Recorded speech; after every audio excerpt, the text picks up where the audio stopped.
Hi, good afternoon, everyone. Sawadee ka. Thanks for joining us for our program, Leveraging Regional Collaboration in Carbon Services for Sustainable Growth.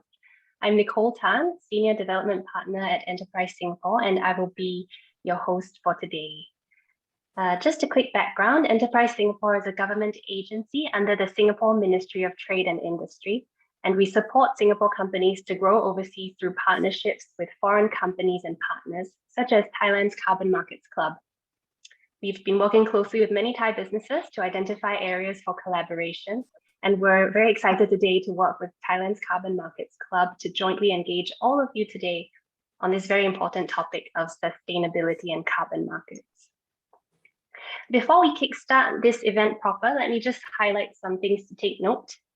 If you'd like, moving on to the next slide.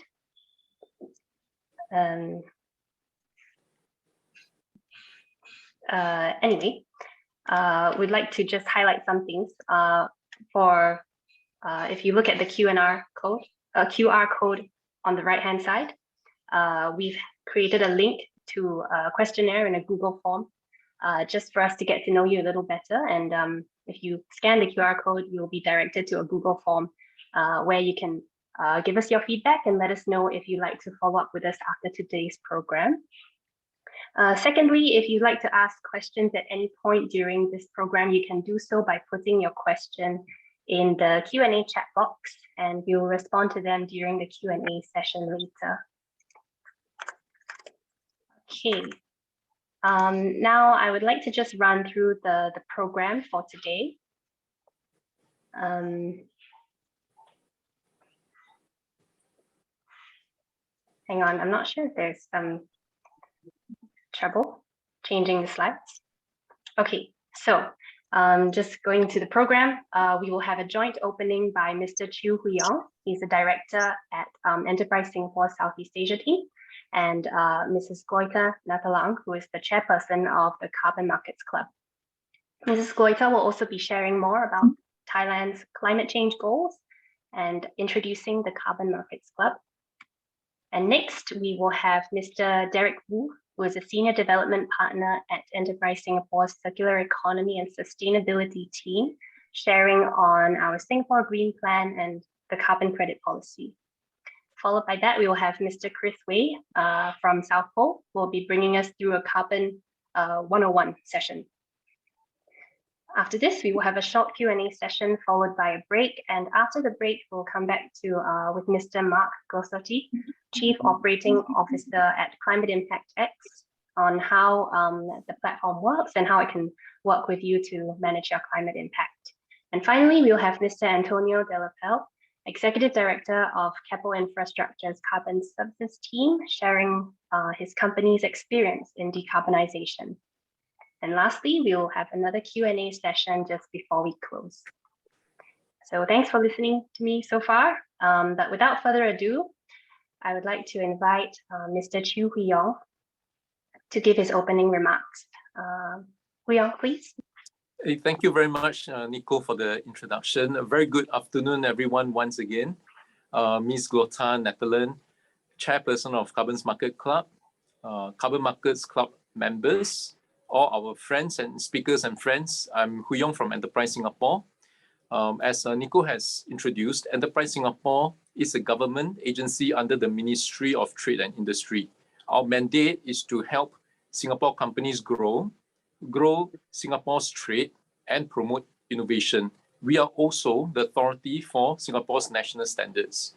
It is a privilege to be part of this inaugural event with friends from Thailand and Singapore to talk about this very important topic of sustainability and carbon services. Today, more than ever so before, the environmental impact of business operations has come under the spotlight. Calls for climate actions has intensified, and companies are facing increasing carbon constraints. According to the United Nations figures, the number of governments and businesses committing to reach net zero emissions has doubled in less than a year. Specifically, countries in the Asia-Pacific region like China, Japan, and Korea have announced net zero goals recently and are looking to decarbonize their economy and industry. Investors are also placing pressure on companies to transit to lower carbon future. Corporations in the region, such as Temasek, CP Group, Banchak, and Petronas are also working with their supply chains to reach net zero or negative emissions before 2050. So we are excited to partner Thailand's Carbon Market Club to organize this workshop. The first step towards carbon reduction is raising awareness and promoting the trading of carbon credits. Last February, Singapore government launched the Singapore Green Plan 2030. This is a whole of government, whole of nation effort, which serves as a national roadmap to advance Singapore's sustainable development and net zero emissions agenda. This roadmap spells out a set of comprehensive measures and targets touching on many parts of our lives, including the energy and water we consume, what we do with our waste, how we can get around using greener modes of transport, such as electric vehicles, and even the greenery across Singapore. We have also identified new economic and growth opportunities as we transform our industries to become more sustainable. My colleague will further elaborate later in the program. Similarly, Thailand has made sustainability a national priority through its bio-circular green economy model. We believe this will support Thailand's transformation to a value-based and innovation-driven economy while minimizing environmental impact. With these common goals, there is a strong push for greater partnership between our businesses to accelerate our sustainable development plans. In particular, we can develop our carbon markets together. Companies around the world and in this region are increasingly looking at the carbon footprints, and the carbon credits can provide an important decarbonization pathway for many companies. While Southeast Asia is gearing up its sustainability ambitions, Singapore stands ready to support the region's goal through carbon-related services. Today, Singapore is home to more than 70 players like Climate Impact X, South Pole, and Sustainalytics, providing carbon services in areas such as low carbon project development, financing, trading, and measurements, reporting, and verifications. So these carbon-related services can help companies to measure their emission profile, develop low carbon projects to generate carbon credits and trade carbon credits. We continue to welcome partnerships to expand these carbon services offerings and help firms in Southeast Asia to meet their sustainability goals. We believe there are several potential areas of collaboration between Singapore and Thailand in carbon services and trading, in areas such as low carbon project development, trading of international carbon credits, and embarking on R&D initiatives to build greater trust in carbon markets. As we initiate and engage in these discussions, I'm very sure we can uncover more ideas and opportunities for partnership. For today's session, we have lined up several speakers from industry experts that Enterprise Singapore works closely with, including Climate Impact X, South Pole, and Capital Infrastructure. Each of them is spearheading efforts and supporting businesses to develop and implement sustainability.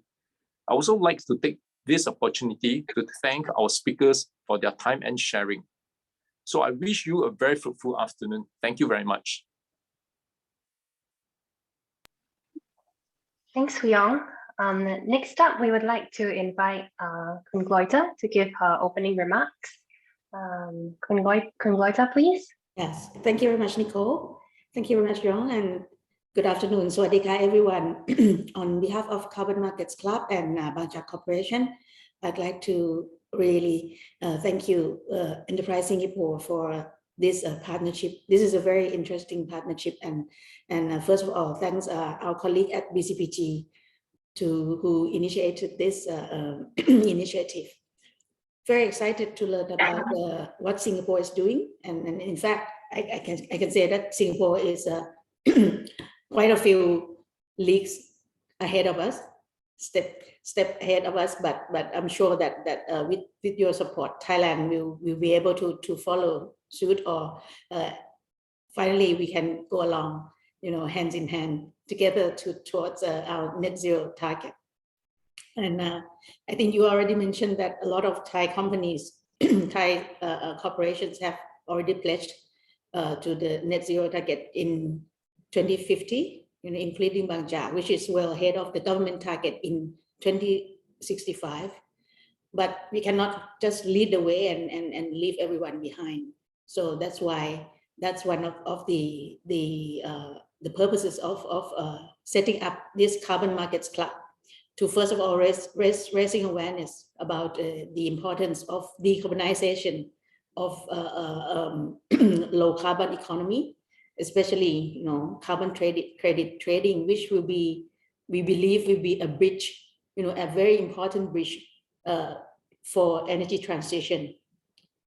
Bangkok and our peers in the industry, we realize the importance of carbon credit trading as this bridge from transition from fossil-based economy to the new economy, which is electrification and renewable energy and the other clean energy in the future.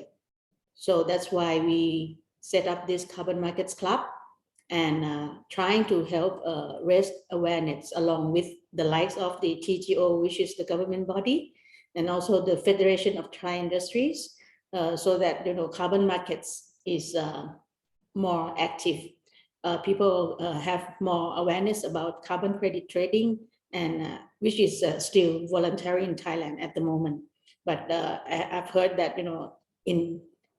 it's only a matter of time that it will not be voluntary anymore. So we really need to keep our eye on that. And I'm very pleased to have other speakers from Climate Impact X, South Pole, and from Capital Infrastructure. I'm very excited to learn of their experience. I had a saying, which I believe everyone believes so, that previously it was our roads lead to sustainability, and I think today is more like our roads lead to decarbonization. And we are very pleased that we have Enterprise Singapore and the other speakers who will help us going through this decarbonization journey and achieve the target that we have all set. So once again, thank you very much. And I hope that this afternoon will be very fruitful and will be worthwhile spending these next few hours together. Thank you. Thank you very much, Khun Gloita, as well as Fuyong. Thank you both for sharing these opening remarks. And indeed, we look forward to today's session being the start of many fruitful collaborations moving ahead. Next up, Khun Gloita, you'll be giving us an overview of the landscape in Thailand, sharing a little bit more about the country's climate change goals, as well as a bit of background on the Carbon Markets Club. Okay. So feel free to share your screen. Yes. Yeah. Thank you. And can you see my screen now? Yes. Okay. I'll just spend a few minutes here because I think we really look forward to hearing what our Singapore colleagues will have to say. So very briefly, I think this is, the pictures that we've seen over the last 5, 10, 15, if not 20 years. The world is getting more devastated when it comes to climate impact. But I think only within last year that, it started to get real. I mean, if you meet someone 5, 10 years back and you talk about climate change or global warming, you still have a lot of people said that, they didn't believe in global warming. Today, there may still be people who say so, but I think it's much less. And last year, it was when the world took notice and everyone just started to get up. Because as we all know, at COP26 in Glasgow in November, there were quite a few agreements that were reached. And, the world has some hope that we can now go for the 1.5 degree that we have set out for. Even today, there's still people talking about 1.5 degree reduction of sorry, is not achievable. And we need to really work harder so that we can achieve this goal that was set way back in Paris. So how do we live a better world? I think it's a question that everyone, if every morning you get up and you think about how can you hand over a better world to the future generations. So for Thailand, as I mentioned earlier, the government, the Prime Minister, he made a promise, made a pledge in Glasgow last year that now we're going to be carbon neutral and net zero, by 2065. And we have a few measures that the government have set in place. So the peak for emission seems to be 2030, and there are a lot of measures that are put in place, especially when it comes to energy, which is the business that I belong. So you see a lot of renewable coming in, the electrification, electric vehicle, battery, and carbon capture and utilization technology, hydrogen, and a few other things. I won't go into detail because I think this is something that is quite commonly known, but at least, I think we can be quite comfortable that all the governments, or almost all governments in the world, are now working towards these goals. I believe over 80 countries have already pledged for net zero target. Just briefly about Bangchak Group, who I represent today. I'm wearing two hats, one's for Bangchak and the other for Carbon Markets Club. It's very relevant because we started off as a refinery and we were very much so fossil-based back 38 years ago. But today we have diversified and added a much greener portfolio into our business portfolio. So we now cover 5 business groups, from refinery to marketing, which covers service stations and also what we call non-oil, the likes of coffee, the Internin coffee, or the pearl tea, Dakasi. We also have the lubricant business and a lot of other services. And what is very important is the third business group. We added the green portfolio, that's the Green Power Business Group, the BCPG, who now operates in Thailand, Laos, the Philippines, Japan, and Taiwan, and in solar business, in wind power business, and in hydropower, and also in digital energy and in battery business. The fourth business is bio-based, started off with bio fuel and now moving to much more advanced technologies, is synthetic biology. And the fifth is the natural resources. We have an upstream exploration production business through an investment in a company called Ogia in Norway. And we also have an internal startup, a platform for electric motorcycle rental called Winomi, and a few other small businesses that is now leading us through the innovation and the other green initiatives. So that's us in the nutshell. And it's important and relevant because we have also pledged to be carbon neutral by 2030 and to our net zero emission target is 2050. And what we do is we have set a plan that we briefly call them BCP Net. So B is a breakthrough from performance, how we improve the efficiency in either the refinery, service station, having replacement of fuel in the refinery. How do we reduce our carbon dioxide emission from our production as much as possible?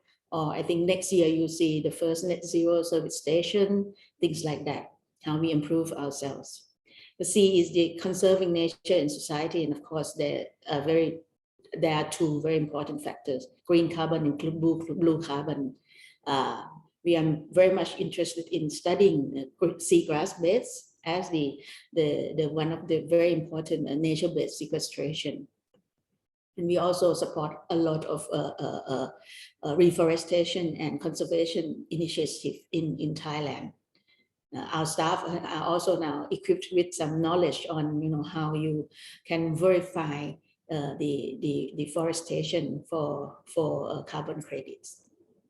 On the proactive business growth and transition, now our portfolio is about 30% of our portfolio is green, from totally black back in almost 40 years ago. Now it's 30%, and by 2030 we setting that 50% of our portfolio should be green. The likes of renewable energy, the synthetic biology, electrification, battery, and other new technology. And the last is net, is how we create a net zero ecosystems to facilitate the journey towards net zero. And Carbon Markets Club is one of the initiatives under the net in our BCP net. So I highlight this one that was agreed at COP26. The leaders, the world leaders agree that we would be more flexible in global carbon credit trading, cross-border carbon credit trading, and I think that now a lot of countries are very active. The likes of Thailand, we just had the agreement with Switzerland over, I think, the last 2 weekends, that we would trade carbon credit cross-border, and perhaps Thailand was among the first country in the world that did such an agreement with countries like Switzerland, and I'm very excited to learn about that. So now that carbon credits trading is one of the main vehicles that we could use and achieve net zero or carbon neutrality targets, but there's still quite rather limited knowledge or awareness about carbon credit trading. So Bangchak and another 10 companies back in last year, we established this small club called Carbon Markets Club, together with these companies, multinational and local, and not only in energy sector, but from other sectors like CP Group, like banks, K-Bank and Krungsri Bank, BTS, who runs the Bangkok Mass Transit, who run the SkyTrain, and Shell and Tetra Pak. So these are what we call Carbon Markets Club with 11 founding members, and we call ourselves a not-profit community, and we invite both organizations and individuals to be part of Carbon Markets Club, only because we would like to encourage more public awareness about climate impact and how we can take action together through carbon credit trading. And we welcome new members. There is no charge to that. You can be either a legal entity or even an individual if you think this is something that you would like to do to help the planet. Like I myself and the management team of Bangchak, the whole Bangchak group, we are carbon-free management team. We calculated the carbon credit, the carbon emission from our daily lives, and we offset it. So now we are carbon-free, but that's not it. Just all, we would like to also reduce it. Like we have set a target that by next year we should reduce by 5% from what we emit today. My calculation is about 9 tons per year, which is quite high, only because I live so far away from my office. So when I commute and by myself in a car, I tend to emit quite a lot. The average person, I understand, is about 4 to 5 tons a year. And I'm very glad that I've seen quite a few people have sent their query through Carbon Markets Club, and they would like to offset their carbon footprint and would also become carbon-free individuals. These are the members that have joined recently. So as I mentioned, now we have both entities and individual members. So just it's just a casual place where you can come and join us and just help the world in a small act that you may not think that it was important before, but I think now people are quite aware of that. And so what we do, we help support the trading. We can have the trading activities. We have the marketplace that you can come and see. You can shop the carbon credits or the what we call REC, which is a renewable energy certificate. It's the unit that comes from production of electrification from renewable energy. So both units are on sale through Carbon Market Club. And we also have knowledge sharing and networking. The likes of this webinar that we have a very kind cooperation from Enterprise Singapore and also other communication. So we are quite young and small, but we are trying to grow and the network. And on the website, we have the report of the figures of how many carbon credits we have sold through Carbon Markets Club. And we compare to, you know, a 10-year-old tree equivalent. And that I think is easier to relate to. And these are some examples of what we do. Like on the website, we have knowledge sharing. We also have this article series from one of Thailand's most renowned marine ecologists. Unfortunately, it is in Thai, but I do hope that in the future we can also have interesting English article as well. And as I mentioned, we have this webinar knowledge sharing from experts. And we just started on Facebook, so very few likes. If you would be kind enough to go to Facebook and go through, and if you like us, please tick like. And this is where all the information is here. If you are interested, please do visit carbonmarketsclub.com, and you can join as an entity or as an individual. I would like to position ourselves, the Carbon Markets Club, as your starting point in carbon offsetting. Is if you'd like to know about carbon offsetting, you know, you can come to us and ask very simple questions. In the future, I do hope that we'll have like common Q&A or frequently asked questions that people who would like to know about carbon offsetting can come and find the information. And as I mentioned, we also encourage, you know, to wherever possible to have like carbon neutral event or carbon net zero carbon management team or individuals. And as I think everyone knows, you know, Bangchak has pledged to reach net zero in 2050, but we cannot do it alone. So we really need to go, you know, with our own supply chain, our stakeholders, with the communities, because their footprint is also our footprint. So this is very important, and this is why we're really happy to be teaming up with Enterprise Singapore today, because I think if we work together, we can be part of the solution together. And with that, I would like to thank you everyone for listening, and please do visit at this website. Thank you very much, Nicole. Thank you, Kunglaita. Thank you for giving us the background of Thailand's climate ambitions and also setting the context for how we can work more closely together between Thailand and Singapore. So next up, to tell us a little bit more about Singapore's context and our agenda on sustainability and carbon markets, we'll have Mr. Derek Wu from Enterprise Singapore. Derek, take it away. Thank you, Nicole. Yeah, good afternoon, everybody. So I'll just provide a quick overview of the Singapore Green Plan and carbon credit policy. Next slide, please. Thanks.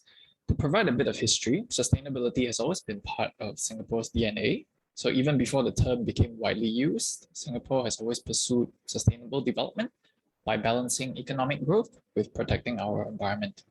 As early as 1967, we had the vision of a garden city and took active steps to make this a reality. The 1971 Clean Air Act, with its stringent pollution controls, is one example of Singapore's early actions to not industrialize at the expense of the environment. The government has also put in place a strong climate action plan where we significantly reduce our use of coal generation power many years ago, and we do not subsidize the use of fossil fuels. In February last year, we launched the Singapore Green Plan 2030, which lays out our ambitious targets towards net zero emission. The plan also builds on past and ongoing sustainability efforts and takes our commitment to sustainable development to the next level. Next slide, please. Led by 5 ministries, the Green Plan charts concrete and ambitious sectoral plans and targets over the next decade.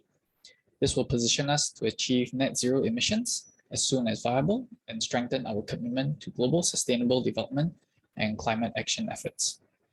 The key programs of the Green Plan are organized according to the following 5 pillars: city and nature, sustainable living, energy reset, green economy, and resilient future.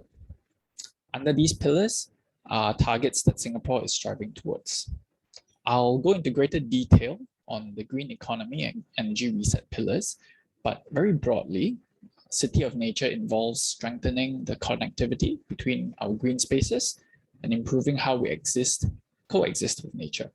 So we will develop more new parks, enhance existing parks, double our annual tree planting rate, and add 1,000 hectares of green spaces. The sustainable living pillar is all about making saving resources and energy a way of life in Singapore. We also encourage water conservation and water efficient practices for households and industries. And we also plan to implement a national strategy to address e-waste, packaging waste, and food waste. Under the resilient future pillar, we will leverage science, technology, and modeling for our coastal adaptation measures to build up climate resilience. We'll also conduct studies to protect our coastlines. To enhance flood resilience, we will also develop a purpose-built model to analyze the effects of rising sea levels and inland floods. The 5 pillars are underpinned with the green government as a key enabler. Under the Green Gov SG initiative, the government will take the lead in pursuing sustainable development. The government will set new targets for carbon emissions, water, energy, and waste.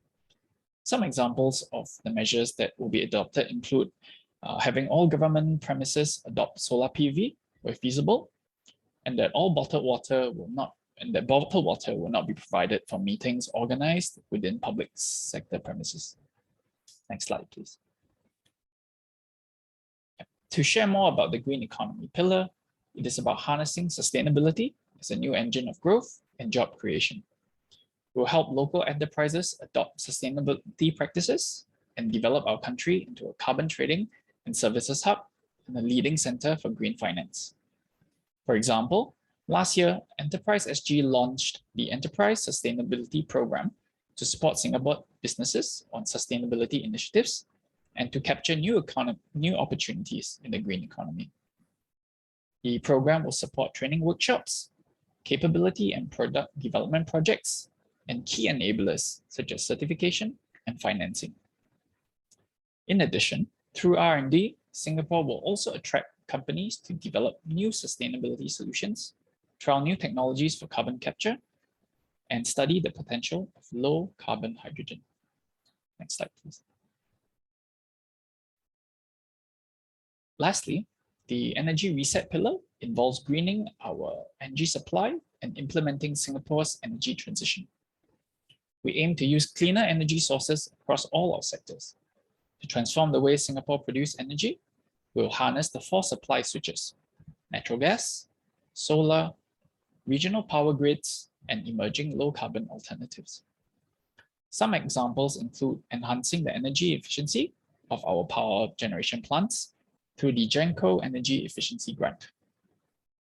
To further expand the potential of solar deployment, we are also looking at ways to integrate energy storage systems into the grid. This helps to overcome the intermittency of solar energy and manage the stability and resilience of our energy grid. The built environment sector also plays an important role in Singapore's overall net zero strategy. To help achieve our targets, we've developed the Singapore Green Plan Master Plan, which involves 3 targets, namely to green 80% of our buildings by gross floor area by 2030. The second target is for 80% of our new buildings to be super low energy buildings from 2030. And lastly, a third target is for our best-in-class green buildings, which we have currently achieved about 65%. Yeah. Next slide, please. Next slide, please. Yeah. We'll also green our vehicle fleet by requiring all new car and taxi registrations to be of cleaner energy models by 2030. We will make it easier to buy and own electric vehicles by building up EV charging infrastructure and reducing road tax for mass market EVs. We will also support international targets and promote sustainable fuels for international trade and travel. For example, the Singapore Maritime Decarbonization Blueprint, which lays out strategies and goals to be achieved by 2050 through measures such as using cleaner energy. In addition, all domestic hovercraft will operate on low carbon fuels by 2030 and full electric propulsion and net zero fuels by 2050. These efforts will help Singapore meet the UN's 2030 Agenda for Sustainable Development, the Paris Climate Agreement goals, and International Maritime Organization's low carbon maritime targets. Now, let me share more about efforts on developing our carbon markets. Next slide, please. Next slide, please. Yeah, could you shift to the, yeah. Sorry, I think you go back one slide. Yeah. In March this year, the Minister of Finance announced that Singapore will raise our climate ambition to achieve net zero emissions by or around mid-century. To support this effort, the government announced the trajectory for our increase in carbon tax, as you can see from this slide.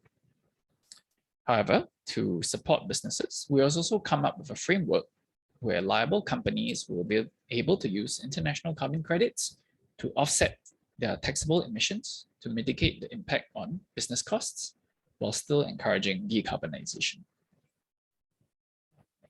Next slide, please.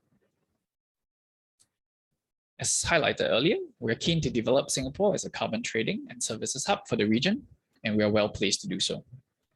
Firstly, Singapore is in the heart of Southeast Asia, which is rich in natural assets and resources, including nature-based solutions. Second, Singapore is an established professional services and financial hub for the region. And Singapore is also home to many trading companies, such as energy and commodity traders, and some have existing interests and expertise in carbon markets activities globally. Hence, Singapore can serve as a gateway for firms accessing opportunities and markets in ASEAN in areas such as project development and trading. Next slide, please. We're also active in improving our position as a regional carbon services hub through our partnerships with companies and academia. One such partnership is the Alliance for Action for Sustainability, led by DBS Bank and Singapore Exchange, SGX. They are developing a venture for carbon services with a keen focus on nature-based solutions to provide services such as remote imaging for MRV of MBS projects and a tech accelerator to provide funding and resources for startups to scale nature-based solutions.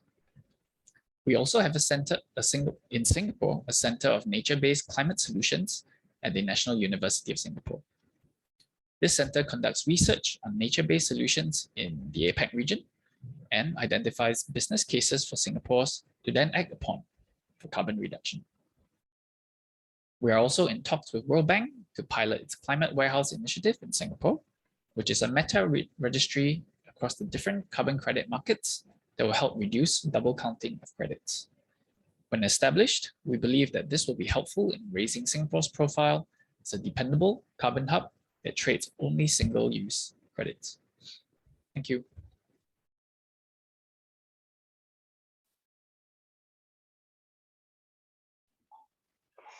Thanks so much, Derek. Thanks for bringing us through that. Just a quick reminder to everyone, if you have any questions, feel free to post it into the Q&A chat box and we'll come around to it during the Q&A segment. And now moving on to the next part, to get us started on this decarbonization journey, we'll have Mr. Chris Wei from South Pole. He'll be giving us a 101 on carbon compensation, measuring and offsetting emissions. Chris, please. Thanks very much, Nicole. Can everybody see my screen? Yep. Great. A very good afternoon, everyone. Nice to meet you all, and thanks for having me. My name is Chris, and I work as a business developer for Asia at South Pole. South Pole is a leading climate solutions provider globally and the biggest emissions reduction project developer in the voluntary carbon market. We are proud to support many leading organizations in Asia and worldwide along their climate journey, ranging from emissions measurement, net zero target setting, to carbon offsetting and sustainability communications. It is a great pleasure for me to present in this webinar. I'm so glad to join forces with Thailand's Carbon Market Club, Enterprise Singapore, and other industry leaders to discuss carbon compensation and explore how we can support Thailand's transition to a low carbon future. As we all know, climate change is accelerating. Sea level is rising, icebergs are melting, and heat waves are coming. Statistics show that Thailand's emissions have increased by 200% between 1995 and 2020. The emissions of other big countries in Asia are also following the same trend. It is clear that companies, individuals, and society should act today for a better tomorrow. Without further ado, let me introduce carbon credits, a transparent and result-based climate mitigation mechanism to you. This presentation has three parts. Firstly, I will explain what carbon credits are. Secondly, I will briefly talk about how to measure emissions before any carbon offsetting. Last but not least, this presentation will end with the process of credible carbon offsetting. So what exactly are carbon credits? It's simple.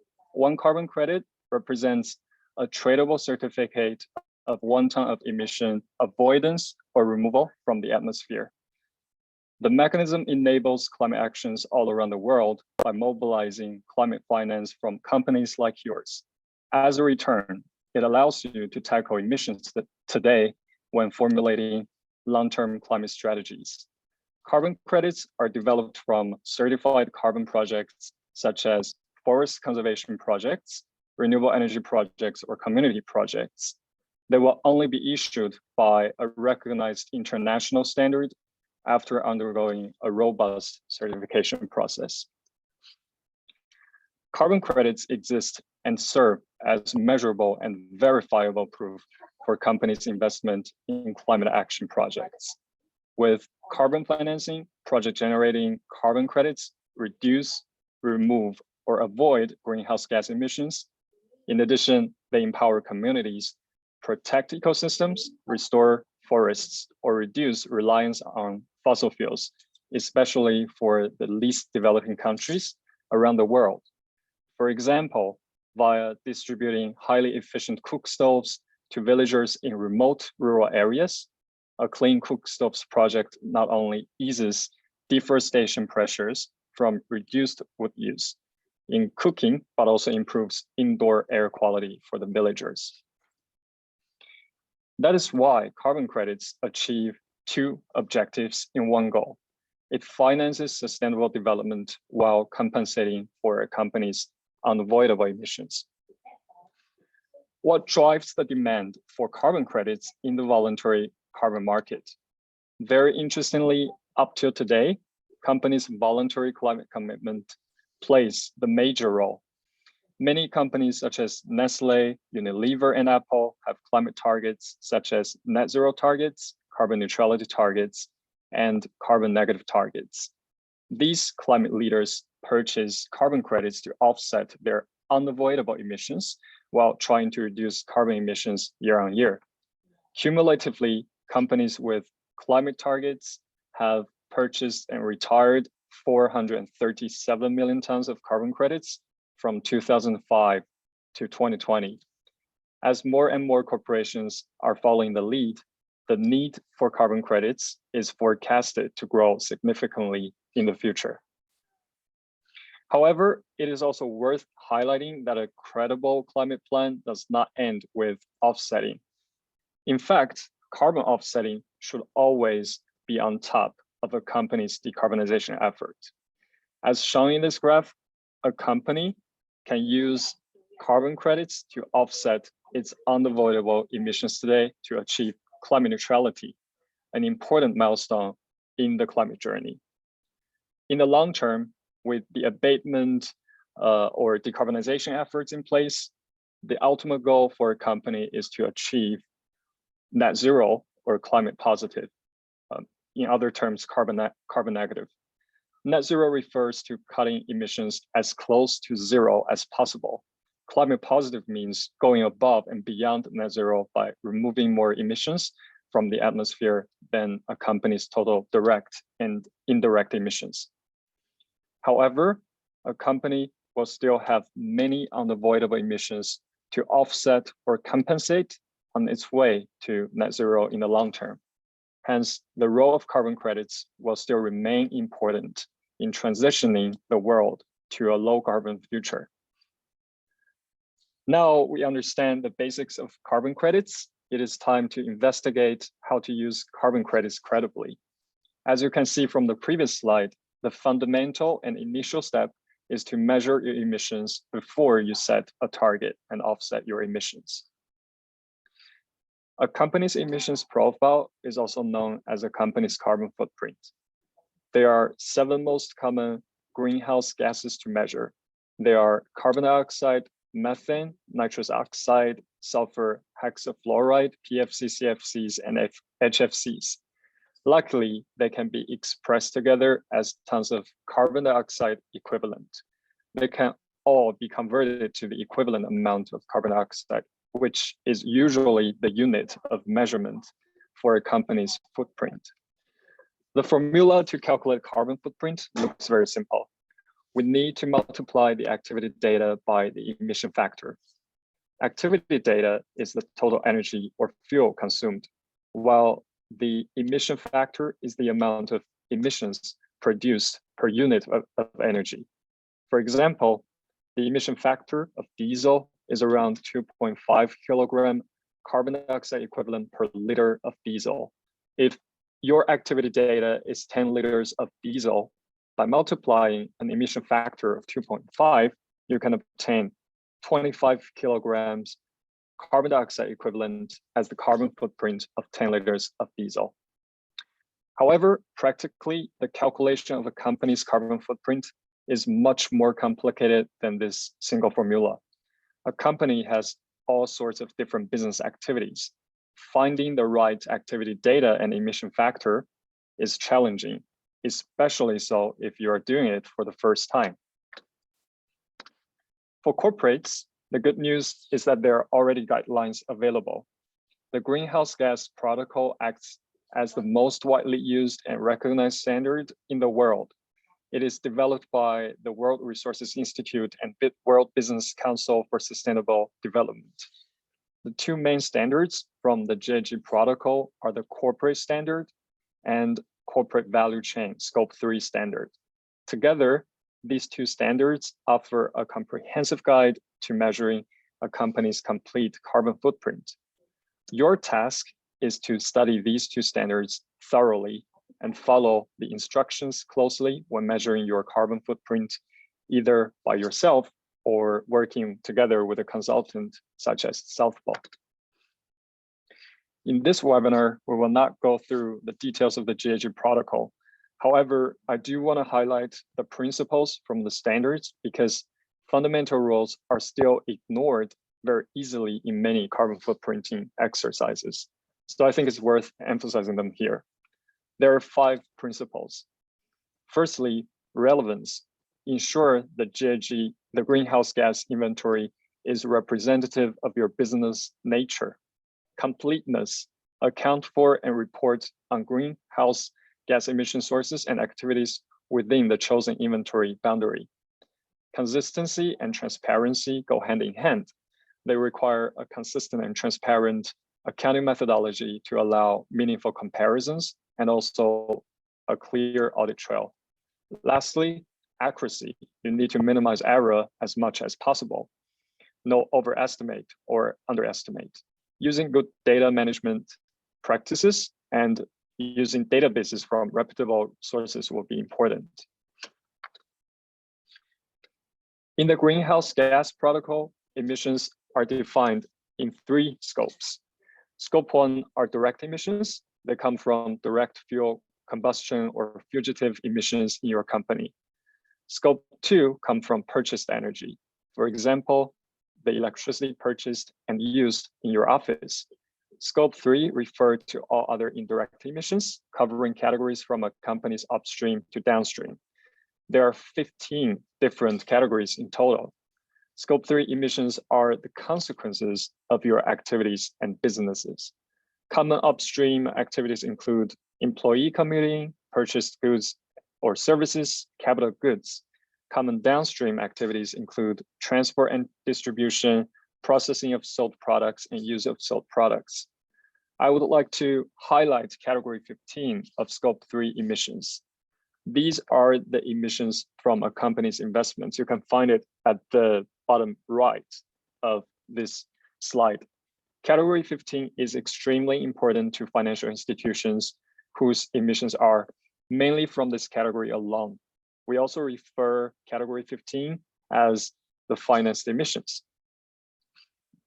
When South Pole works with our clients to develop their carbon footprint, we deploy a 4-step process. The first step is to define the scope. We need to understand your organizational boundary and applicable emissions category. Generally, there are 2 distinct ways to determine the boundary for an organization. Firstly, companies can use the equity shares approach to account for emissions from operations according to its share of equity. For example, company A might have 50% equity share in company B. Then in company A's carbon footprint, it needs to include 50% of company B's emissions. Another approach is the control approach. Under the control approach, a company accounts for 100% of the emissions from operations over which it has financial control or operational control. It is worth noting that a parent company and its business units should use the same approach to ensure consistency. The second step is to collect data for the reporting period and the applicable emission categories. Where possible, primary data such as the record of electricity bills or direct supplier data should be collected and recorded. For emission factor, the other part of the emissions calculation, established secondary data from credible databases are usually sufficient. Thirdly, with the activity data and most appropriate emissions factors, you have the basis to do the actual calculation. Last but not least, do the reporting and communicate the results with internal and external stakeholders transparently. It is totally fine that you cannot get the most accurate results in the first year of the carbon footprinting exercise. This is absolutely normal and common, since it takes time to establish a good data collection pathway and develop a sound data management system internally. The bottom line is to keep improving the data quality over the years and disclosing your data and assumptions transparently. Now, with a carbon footprint and a climate commitment, it is time to understand the process of offsetting your emissions. As the biggest emissions reduction project developer in the voluntary carbon market, South Pole supported numerous climate leaders with their carbon offsetting. The 5-step carbon offsetting process is quite simple and straightforward. Once you buy the carbon credits from us, South Pole will retire the carbon credits from the respective registry. We will then send the retirement certificates to you after we receive it from the registry. In addition, we will also provide marketing information such as the project's photos, videos, and descriptions for internal and external communications. Sometimes the buyers like you may have specific requirements in addition to the offsetting volumes. For example, some buyers might have a preference over certain project types, such as carbon credits from forestry projects like afforestation projects. What is considered good quality projects? Although we see countries, companies, and individuals all forming their own definitions, there are 6 common principles that are widely recognized and adopted by almost everyone. Carbon credits need to be real. The emissions reduction or removal really happened. Additional, the carbon project must go beyond government's emission reduction related regulatory requirements. Measurable and verifiable, the emissions are quantifiable and the quantification must pass the validation by an accredited third-party auditor. Lastly, carbon credits also have to be permanent.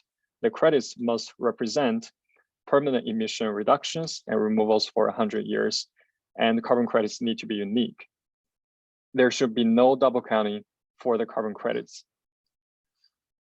Who certifies the carbon credits in the market? We will look at the leading standards in the market right now. The most well-known standards are Clean Development Mechanism, VCS, and Gold Standard. The CDM was developed under Kyoto Protocol and allows developed countries to support low carbon activities in developing countries.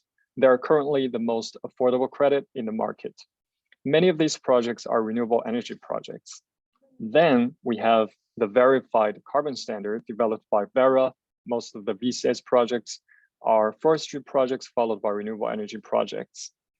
Next, Gold Standard was established by World Wide Fund. It gained support from many NGOs around the world due to a lot of the co-benefits requirements. We do have some other standards which are more regional. For example, you can find projects certified by the American Carbon Registry and the Climate Action Reserve, mostly in the North American countries. Lastly, I would like to showcase two very interesting projects to you. Hopefully, they motivate you to create positive impacts by investing carbon credits. The first project is the Kariba Forest Protection Project in Zimbabwe. This is a massive forest conservation project which covers more than 784,000 hectares of forest.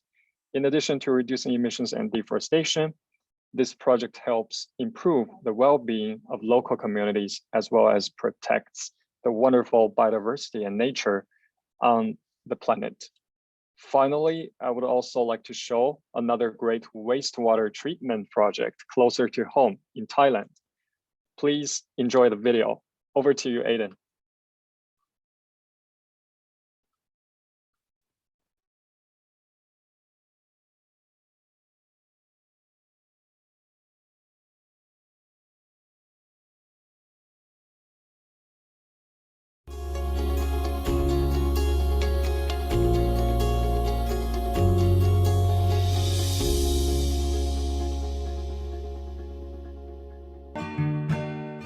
Thailand is not only a famous tourist destination, but also one of the largest cassava producers in the world. The agricultural crop cassava is used to produce starch.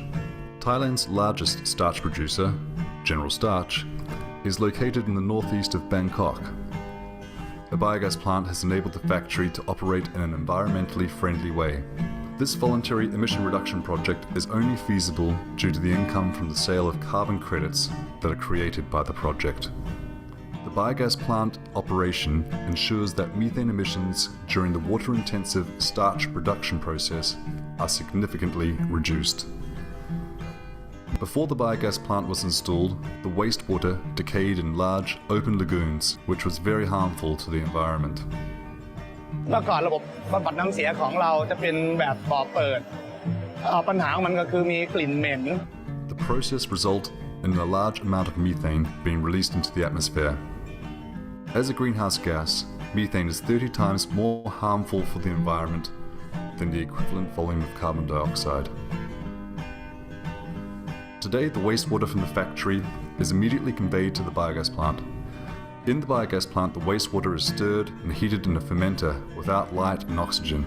During the fermentation process, the biomass that is present is decomposed by microorganisms in a methane-containing gas. After the pollutants are removed, the biogas flows back to the factory where it is used as a renewable fuel for energy production. แต่เราเริ่มทำระบบผลิตก๊าซชีวภาพของเราจะเป็นแบบ UASB ผลที่ได้ก็คือเราจะเอาก๊าซชีวภาพที่ได้จะไปเป็นพลังงานทดแทนของน้ำมันเตาอันนี้เราทดแทนได้เกือบ 100% ทั้งหมดผลที่ได้ก็คือเราสามารถขายเป็นเครดิตคาร์บอนได้ก็ประมาณ 95,000 ตันเทียบเท่า Every year, a certified commissioner verifies how many emissions are avoided, which equates to the number of carbon credits created from the project. รายได้จากเครดิตคาร์บอนของตัวนี้ส่วนที่เราได้สนับสนุนเนี่ยเราจะเอามาพัฒนาระบบผลิตก๊าซชีวภาพของเราแล้วก็ส่วนหนึ่งเราก็จะไปช่วยเหลือชุมชนเกี่ยวกับเรื่องสิ่งแวดล้อมนะครับ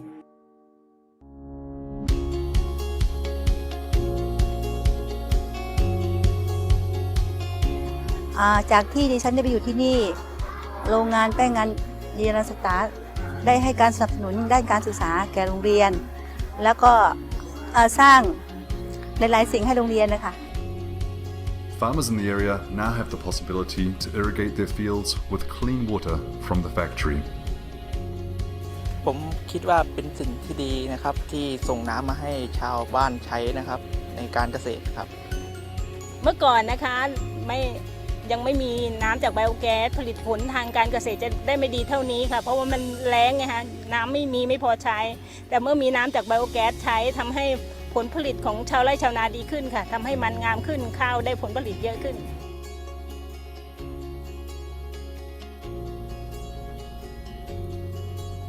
It's a win-win situation for General Starch, the local flora and fauna, and the global environment.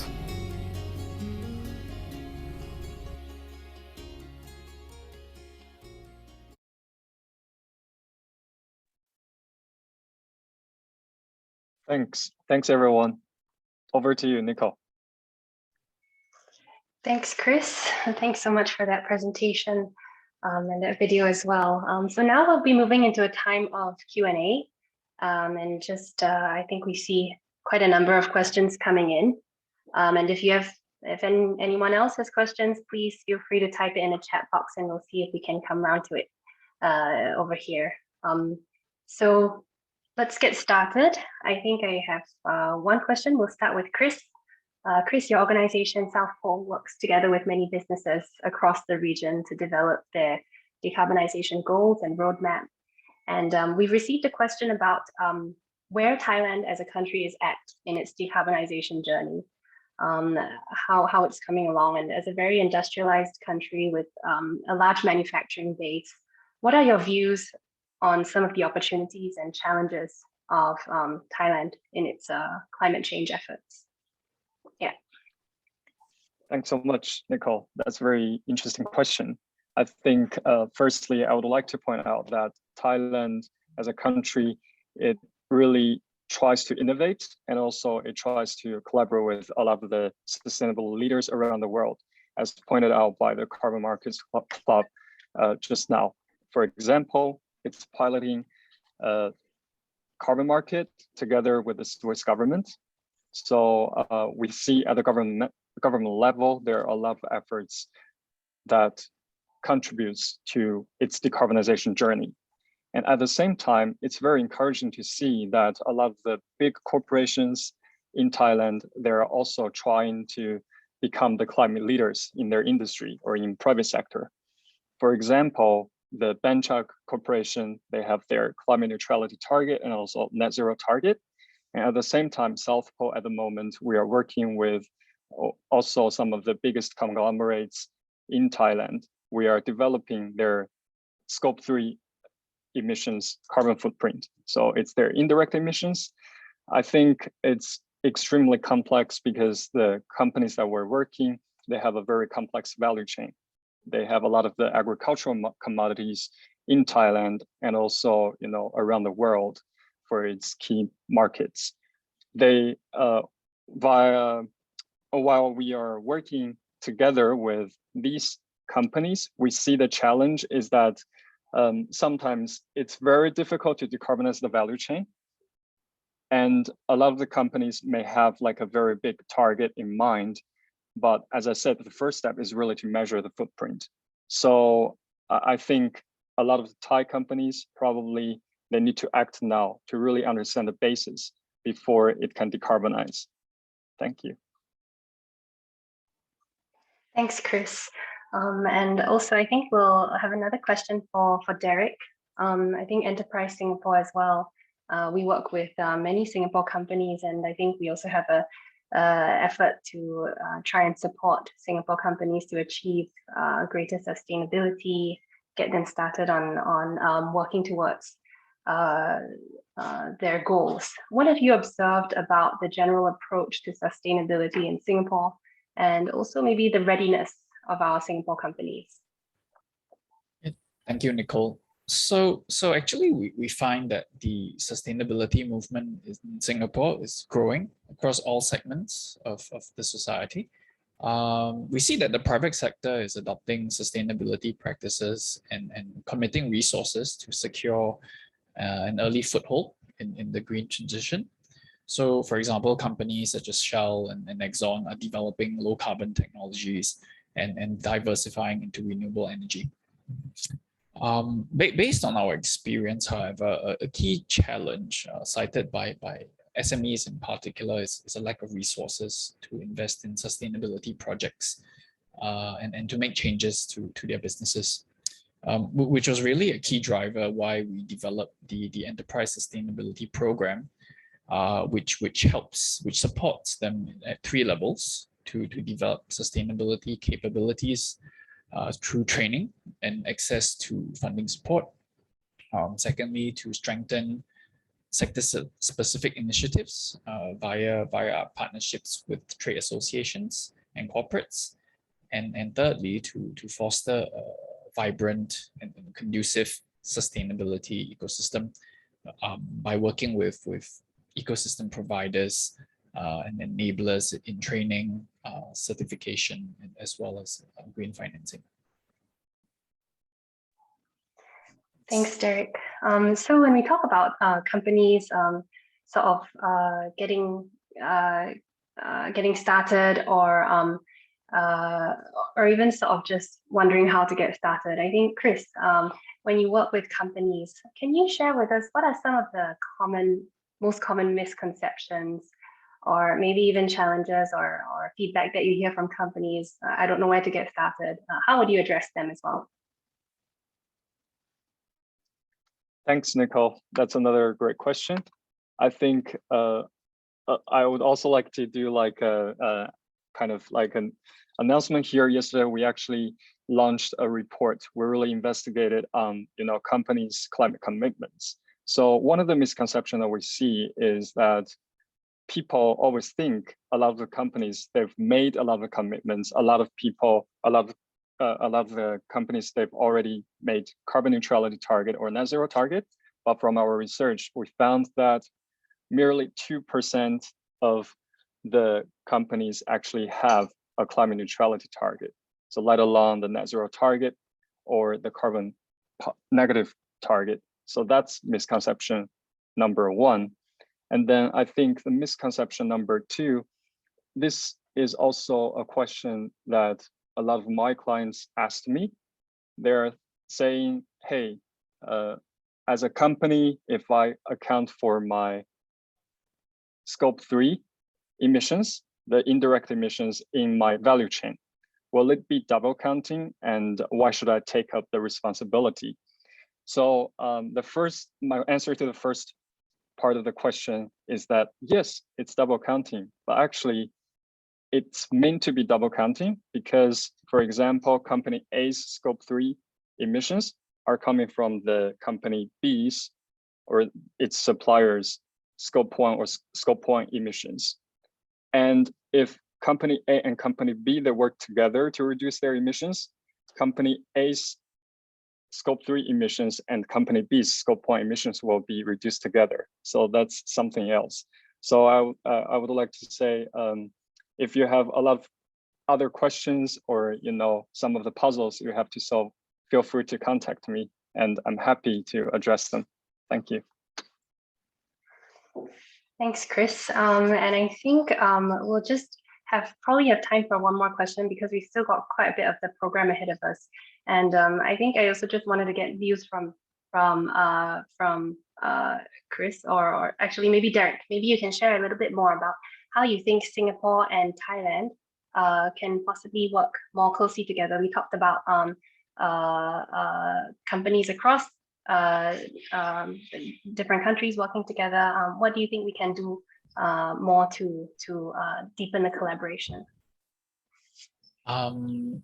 Well, in my opinion, I think the many countries are still embarking in the process of embarking on the green transition, as well as participate in the green economy. And there are many opportunities for co-innovation. So many of our, I think companies on both sides have many solutions or products in the sustainability space.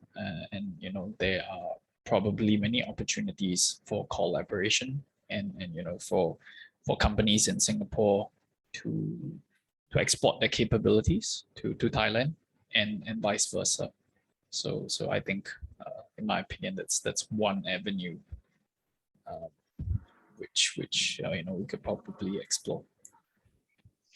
Thanks, Derek. And Chris, do you have anything else to add to that on possible collaboration between both Thailand and Singapore in this area?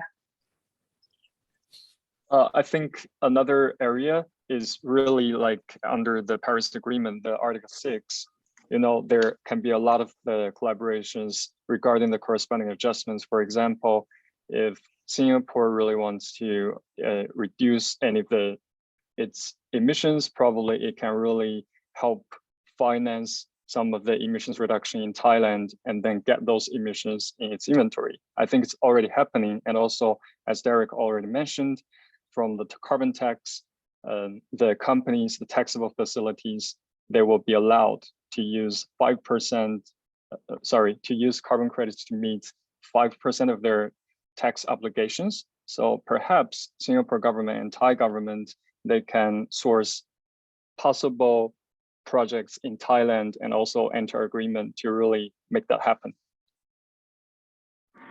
Thanks so much, Chris. I think you also addressed one of the questions that appeared in the question box. I think that's all the time that we have for Q&A for this segment. We'll have another round of Q&A later on as well. Yeah, thank you so much, Chris and Derek, for your presentations earlier, as well as addressing some of our questions. Now we'll be taking a short break for a couple of minutes. We'll be returning at 3:15 p.m. Bangkok time and 4:15 p.m. Singapore time. And also, I just wanted to highlight again that we have a QR code shown on the screen that will take us to a survey which we have created and put together for us to get to know a little bit more about your business and see if there is potential for us to collaborate after this session. So yes, let's take a short 3-minute break, and we'll see you at 3:15 Bangkok time, 4:15 Singapore time.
Welcome back, everyone. Thank you again for joining us for this session. Just a reminder to everyone coming back, if you have any questions during the session, please put them into the Q&A chat box, and we'll see if we can get to them during the Q&A session later on.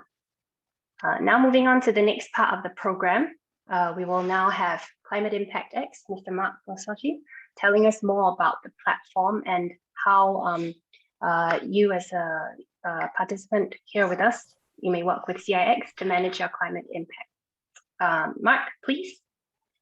Hey, Nicole, hi, thank you very much. I'm just trying to share my screen and get the right presentation up. Okay, whoops, yep. Sorry.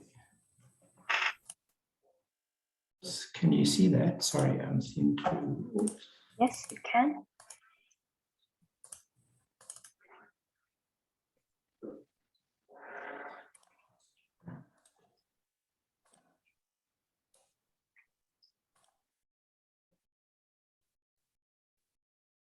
Okay.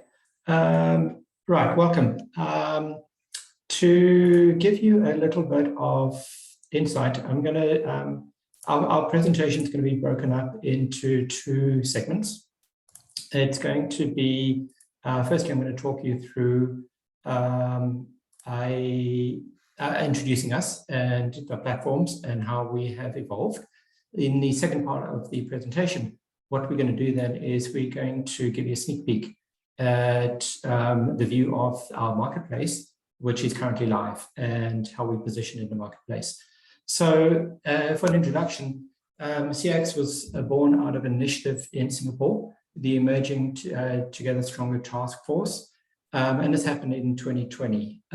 We came together through our four shareholders with the objective to being able to create a global marketplace, an exchange for exchange of quality carbon credits. We have come through, oh, sorry, I seem to issues. Sorry, Nicole. No worries. Okay, you still see that, right? Sorry. Yeah, we can see it. Okay. We can see your presentation. So essentially what CIX is doing is looking to come to market by being able to create an environment of access to a large buyer network, ability to create price discovery in how the credits are coming to market, the ability to. I'm sorry to interrupt you, but we're seeing your present PowerPoint window rather than the presentation shown. Okay, do you want to share it then? Can you share it from your side? Okay, Aidan, do you have the slides?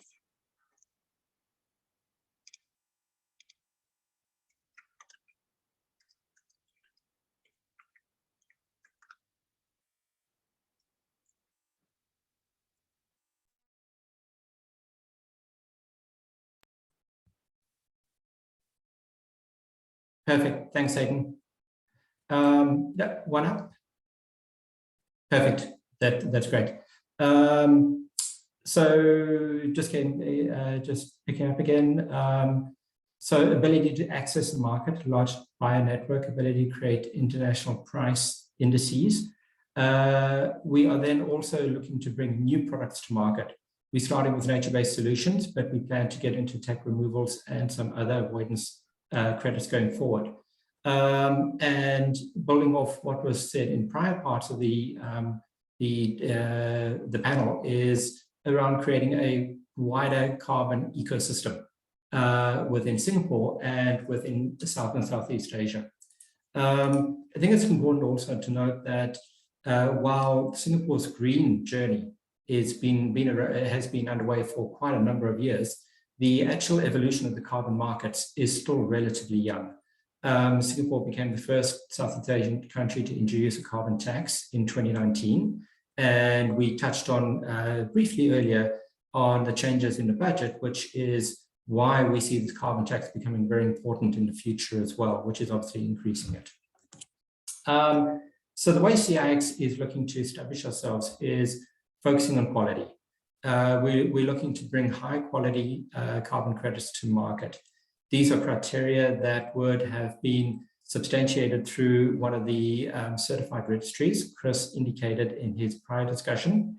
And we overlay that with our own quality criteria, which I'll go into a little bit later. We then use creating transparency in the data that is put onto our platform and how buyers, both sellers can create and list their projects, and how buyers can go through the platform and curate, understand, and go project by project, understanding the nuances and specifications of the project. And I'll go through a few of those a bit later. We're looking then also to be able to cater to different types of needs. And you'll see this in a while when I introduce our platforms. We have a marketplace, we have an auction platform, and we bring a spot platform to market, which with a secondary focus towards the end of the year. And then finally, we're aligning ourselves around the best practices in alignment with the ICBCM, which is the Integrity Council for Voluntary Carbon Markets, and the Natural Climate Solutions Alliance as well. If I just take a little bit of time explaining, the quality control that CIX brings to market is built around really our pillars of trust. So we trust in our products, trust in the execution and the capability in the platform, trust in the product use of how the credits are used, responsible use. And then obviously the oversight, which is the risk management and the monitoring aspects of this. Within the curating the types of products that come through is we overlay onto whatever the registries do 4 main attributes to us, which we put down to what are the actual carbon attributes from the project coming through, what is the implication and feedback into the biodiversity and sustaining the environment that the project is in, what is the social integrity elements of the project, and then the project governance. How is the project managed, monitored, and was managed in the end. We have developed through our International Advisory Council our pillars around quality and responsible use, and we also profiling new types of credits with our Advisory Council. And then we are able to rely on third-party independent contributors, groups like Salvera, that are overlaying a rating capability on top of the types of projects that we bring to market. If we can go to the next slide, please.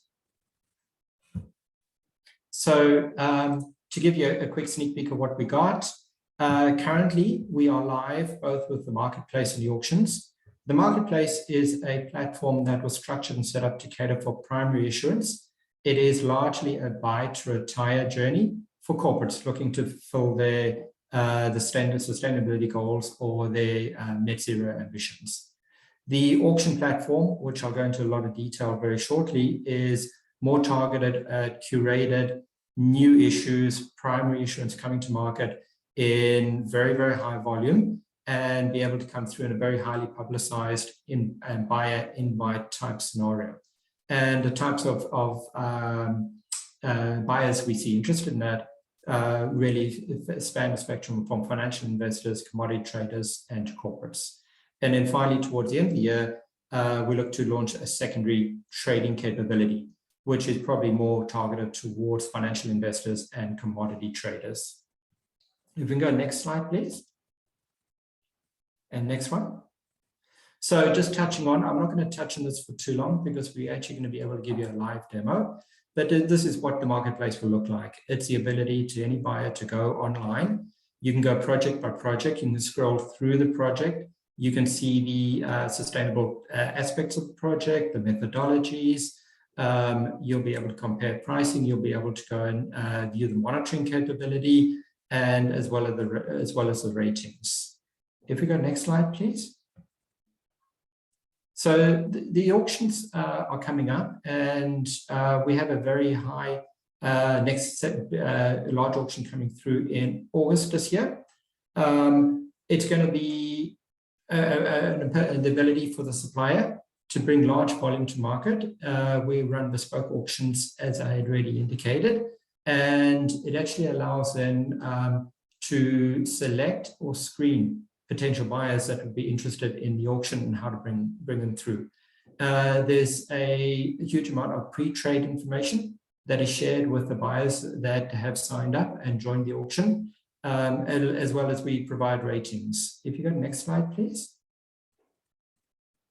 So the design of the auction is on a bidding system. The highest bidder will win, and we will run it through various cycles within each specific auction. We're looking to clear as much volume as we can through each auction, and giving the buyers as much of an opportunity within the auction window to be able to bid. The auction mechanics are built off a reserve price. So you may know NGO pricing or project pricing out there can be quite specific. So we installed a mechanism around setting a reserve price and hopefully starting and then hitting the reserve price and exceeding around it. Multi-rounds we touched off, and then there'll be transparency in the bidding. So you'll be able to see, you won't know who's bidding, but you'll be able to see where the bids are and how they are progressing. Next slide, please. And then just to round it out, as I already said, it will be an ability to actually discover price, which we think is very important both to buyers and sellers. We'll be able to then list and bring to market a single project or a list of projects within the auction to a very large buyer group in a single setting. And then obviously, depending on the supplier bringing the project to market, is that if they supply certain demands around certain aspects of their project, we can set filters on the buyers. Next slide, please.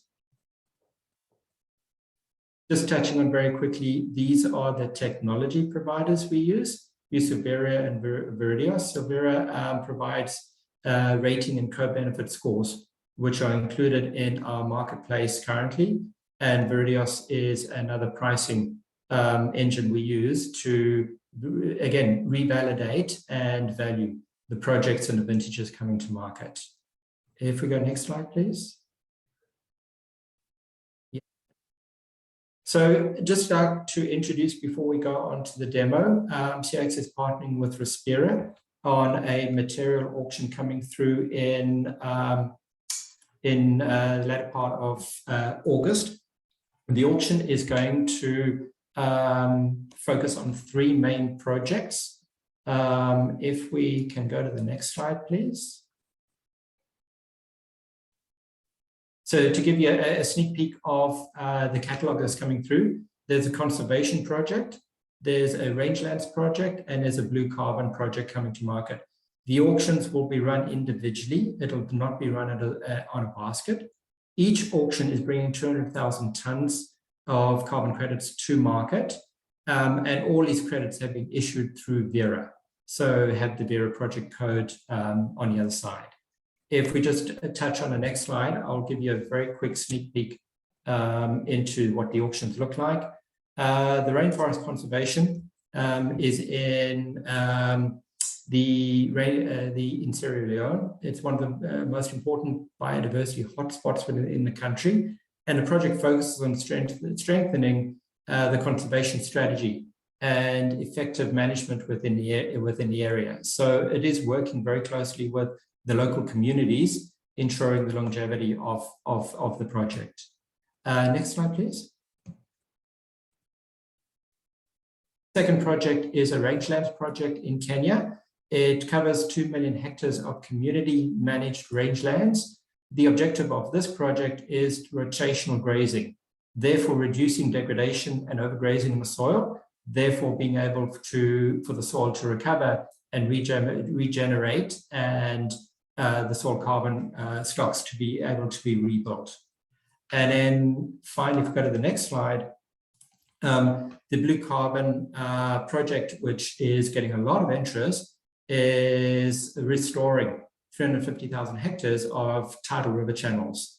And this has been due to enhancing and restoring a biodiverse ecosystem for storing the vast amounts of carbon that will come through.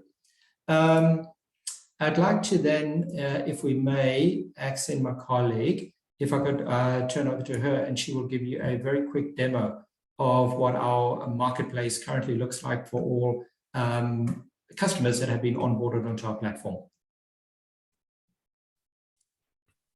Hi everyone, I'm just going to share my screen now. So what you're looking at right now is the current, the marketplace that we have built, and it's live right now for our clients who have been onboarded. So a marketplace is what you understand of a marketplace, whereby sellers who come onto our platform will list their projects for selling, and buyers can then come onto our platform to purchase the credits that they're interested to purchase. So you see a list view of the projects that were listed on the marketplace. Maybe just a note, even before I go into more details, just take note that this is actually our test environment. So the information that you're looking at right now are not real projects. The prices are also not real projects, not real prices. So to help you better identify the projects that you're interested to or like to purchase, we do have some search and filter functions. So you can search by locations. Perhaps you'll be interested to look at the Southeast Asian country projects from Southeast Asia, like Indonesia or Cambodia. You can also search by the interested vintages, right? Maybe the later vintages that you want to purchase. You also have our ability to search by filter by prices or by ratings. So as Mark has shared earlier, we do have integrated with, we partner with a ratings provider that's independent from us, and also they provide us with independent ratings of the projects, and also provide commentary as to why they rate the project as such. So here you'll see that this project has a AA rating. And if you were to click more into the project details, that's where you get much more information available on what this project is about. We do have a write-up of the project details, the co-benefits that it comes with on the impact to climate, community, and biodiversity. Also attributes, the project attributes such as what is the methodology, who is the validator, and what are the, let's say, what's the percentage of issued credits versus retired credits are all available on our platform. So again, our ratings provider, Silvera, provide us with two different types of rating. One is on the carbon impact performance, and the second is on the co-benefit rating. So we get to, we get more information on why this project has been rated AA. And on the co-benefit, this project has been given a rating of 4 out of 5, with of course also an explanation as to why the ratings company deemed it as 4 out of 5. So specific to the project, there are also the UN SDGs that we have added, that the project contributes. You will also be able to view what are the SDGs that the project comes with, and more information as to why this project comes with an SDG of 1 of no poverty.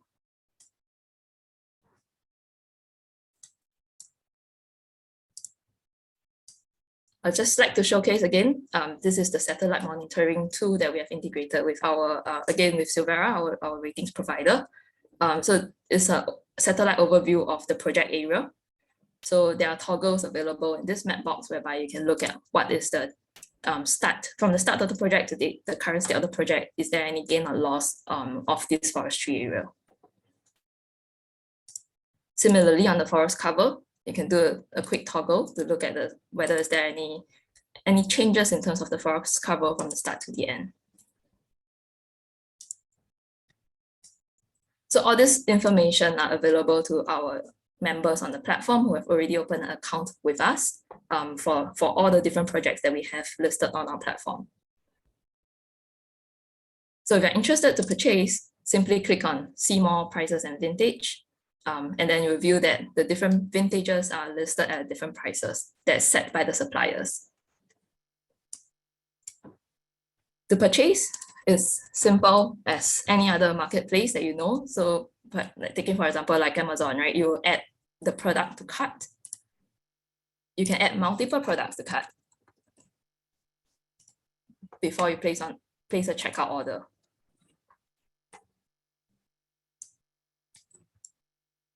So in the summary, we also provide what is the applicable fees or taxes taxes for depending on whether the client is subjected to taxes or not.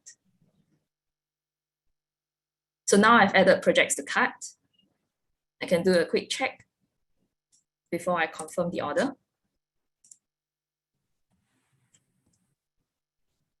Confirmation of the order equates to generating an invoice.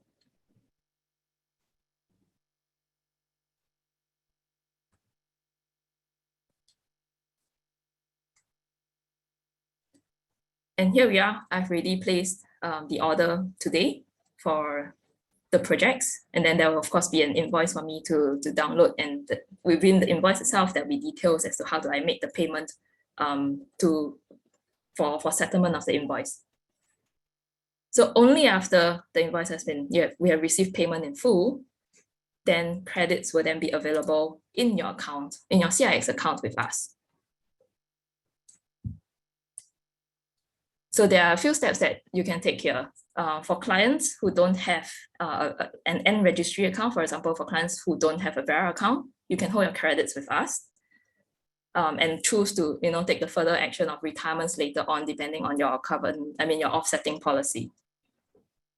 But if you do have an N registry account, what you can do is to select to either transfer out to your registry account, or you can also throughout the next few months choose to retire the credits via CIX. So by retirement, it just means that you will instruct CIX to perform the retirement on your behalf at the registry. We'll collect some retirement reasons from you, whether is it on behalf of another organization or for yourself. And then any retirement reasons that you like to include in this retirement.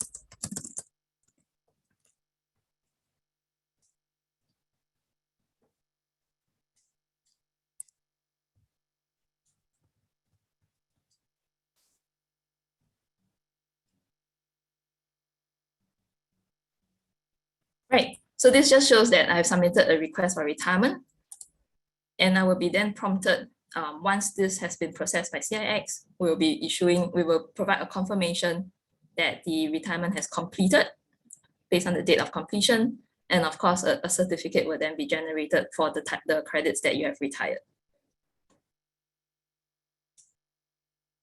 So it's as simple as this for the users on our platform. You can come to the marketplace to search for the projects you're interested to purchase. You can purchase them easily by adding to cart and then checking out of the cart.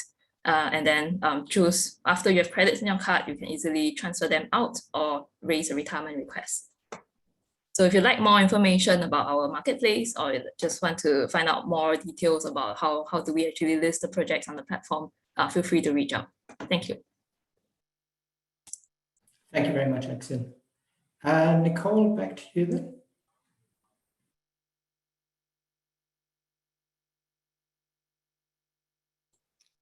Nicole, please unmute your mic. Sorry, yeah, I was muted. Thank you both for giving us that background on Climate Impact X and the demonstration of the platform. That was really interesting. Now, let's move on to Mr. Antonio De La Pelle about with his sharing on Keppel and how the company has come along for its decarbonization journey, as well as how it's incorporating sustainability into its business. Over to you, Antonio. Thank you, Nicole, and thank you to Thailand Carbon Market Clubs and Enterprise Singapore for inviting Keppel Infrastructure to share our journey. And also, so we have still around 100 people listening after 1+ hours, so that shows how important nowadays is carbon, to know about carbon markets, voluntary carbon markets. And for those in Singapore, you know that maybe we have an event every other day. So definitely there is a lot going on. And let's share a bit more of the Keppel journey. So yeah, if we move to the next slide, please. So Keppel, about Keppel, we provide solutions for sustainable urbanization, focusing on 4 key areas comprising energy, environment, urban development, connectivity, asset management, as you can see on the right-hand side. I think what is important is with sustainability at the core of our strategy, we harness the strengths and expertise of our business units to develop, operate, and maintain real assets, which provide diverse solutions that are good for the planet, for people, and for the company.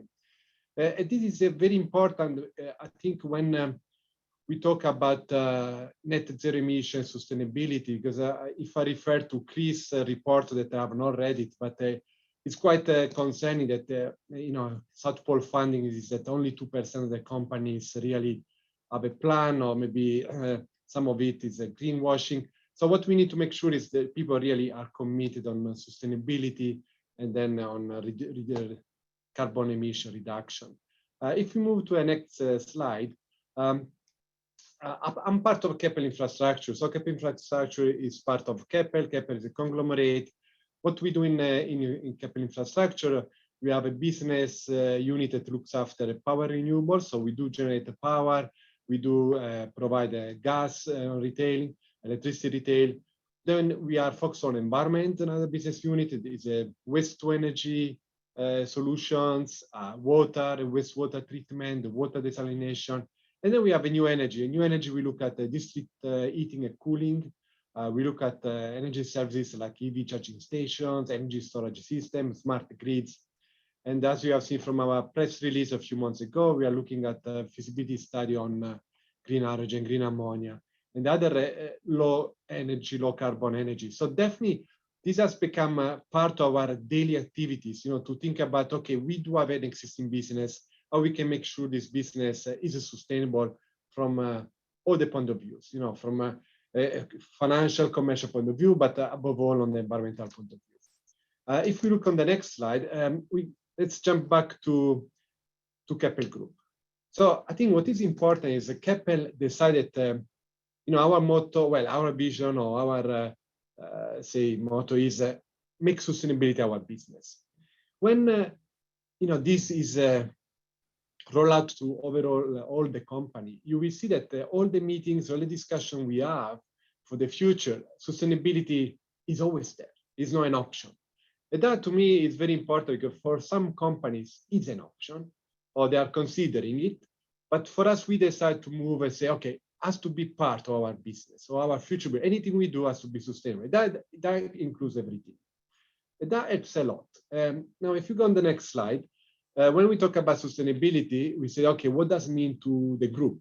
So first, we have a commitment. So we did say that we'll have the scope of 1 and 2 emission by 2030 and achieve net zero by 2050. That is important for ensuring that all the people working within Keppel, but also our ecosystem of suppliers and the clients know what we are doing. And this we need to be done together. You can see here we did not mention scope 3. But then when you look at the roadmap, definitely there is a lot of looking at technology. You cannot avoid looking at new technology if you want to be sustainable. Then you can see there are a few times recurring investment. So you do need to invest in the future, and that is important. And then, of course, when we look at our own units or plans, we make sure that we design the best efficient, or we implement the latest technology. At the same time, also, we want to make sure that we look at the new energy like renewables, it could be green hydrogen, etc. So all those things you need to consider. And all the companies like we did it, you do have a roadmap to achieve the 2050. So how do you get there? There are many steps that needs to be done. If we move on the next slide, here I put a couple of slides on sharing a bit more details on what a company can do. This one a bit more Keppel Infrastructure, but again, the teams are very common. It doesn't matter if you do power generation or if you are a processing company or pharmaceutical. For example, everybody has an asset. So definitely we need to upgrade our assets to make sure that they have the latest technology, the most energy efficient way operated. Then we do all have a waste. In our case, we do, we have technology to treat waste to energy, so waste becomes valuable. But if you don't have that technology, you still need to plan what you do with your waste. and so on. So there are a few nodes there. There are some new technology coming out. So we are investing from R&D. Because I think what the energy transition has brought in, or the decarbonization, net zero, we do know that technology is moving fast. Now, if you are not involved at the very beginning, when this technology are still at R&D phase with academies or research institutes, you may invest in technology that maybe after 5 years become obsolete. So that risk will stay anyway, because technology nowadays is moving very fast.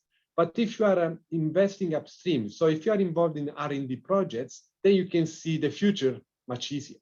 So that is what we are doing, and this is very important. Then I think on the bottom 6 o'clock dot, you have there keywords: decarbonize household via renewables and nature-based solutions. So one of our business is to provide electricity to our clients, and some of our clients is retail clients is people. So it is important to understand that when you talk about net zero emissions, if you are a big conglomerate, capital $12 billion company, but there are a lot of small, medium enterprises that they will be not really able financially to take the latest technology or to do big things. So really is our commitment of leading companies to bring up all the ecosystem to our sustainability. So that is what we are seeing here. And on the next slide, there are these are the levers.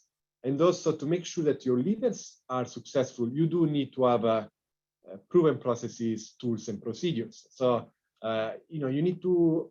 you cannot just go randomly to try to do something. You need to have a very clear structure why you do it, what are the KPIs, how do you mitigate, and how you do check that the progress is going accordingly what you planned. Okay, now if we go to a next slide, I want for a second move away from capital. So beyond capital, the world. Now we are all living on one planet called Earth. So what we know is that today there is a lot of emphasis, especially some markets where it's mandatory to report emissions. Very much the focus is on scope 1, scope 2. But if you start to look beyond scope 1 and scope 2, there is this scope 3. And if I make the example of Gun Gloita, that she said she's a green, it was a carbon-free manager, something, sorry, I apologize if I don't remember properly. But so what she's saying is an example of scope 3. So she's driving a car, we don't know the model, but in theory, the car maker that she is driving, Kun Gloita, is scope 3. Now, if we have all people like Kun Gloita, scope 3 is a solved problem, because the individual, so the small and medium enterprise, will take ownership and they will say, okay, I will get net zero, I will be climate positive or carbon negative, or as you want it. But unfortunately, the world is not all like that. So we do really need to look at beyond our companies. And then here we start to talk about removal. So you heard before carbon removal. So that is one thing that is important, because very many organizations that have done studies have shown that if we all achieve net zero emissions, it's not enough. So now here you get the new dimension of the problem. Is carbon removal. I'm moving beyond my company. I'm moving beyond what I do every day, but I'm looking at what's happening out there and how I can help out there. And here we are talking about 10 gigatons per year that needs to be renewed. That are huge numbers, yeah, are huge numbers. Now, if we move to the next slide, here we used the public available information, and we looked at 2020 carbon credit market. It really doesn't matter the number if it's 8 or 1 or things, but here we are talking about a few $1 billion. But above all is if you read any report from any consulting or any research institute or your internal site, you will see we all talk about by 2030 we'll go 10, 25x, by 2050 100x. So this definitely is an important market that you need to look into it, because it's moving fast. There is a lot of interest. And then if you look at the carbon markets, what you talk about is developing projects, is financing projects, is providing financing for those projects, even if you are not involved. Then there is monitoring, reporting, and validation services. So you provide services to this market. And finally, there is a voluntary carbon market. Not to forget, there is also a compulsory carbon market that, if you see Europe, for example, you know that there is EU ETS, and that there is quite big. In the other region, we are starting to think about it. And some countries start to have it. But at a certain point, there will be voluntary compulsory markets that they will grow together, and maybe one will be bigger than another. Okay, next slide. Not sure if okay. The last one is, I was not sure who was attending this webinar, but definitely if you look at carbon markets, I think in the last half an hour we talked about, okay, you can create carbon offsets, so carbon credits, you can set to a market, I can buy, I can offset, etc., etc. But if you look all the ecosystem, there are a lot of things that a company can do. Upstream, you can generate carbon credits. So you can do tech-based solutions, nature-based solution. Here I put blue carbon separately, just because it's still nature-based, but it's involving the water, the sea. But so those are the solutions that you can implement if you want to have a removal or avoidance. In addition, there is a need of support the processes to make sure that once you have this project, then they are validated, they are developed, there is financing. So definitely, if you are new in this carbon market, I would say, don't look at it as, oh, I need to buy X thousand tons CO2 to offset my business. No, look at it as business opportunity to ensure that your business becomes sustainable, but you also help the rest to be sustainable. Okay, next slide. All right, so finally, this is, I think we share the slides later, so don't need to read it. Just we did a snapshot on what's the situation in Southeast Asia. You can see, by the icons that are there, it's very diverse. So today we don't have a joint approach. Each country is thinking differently, or is a different stage of learning or a different stage of implementing. Now, I think as ASEAN, we have an opportunity to look, if I look European Union, they created a common, say, market.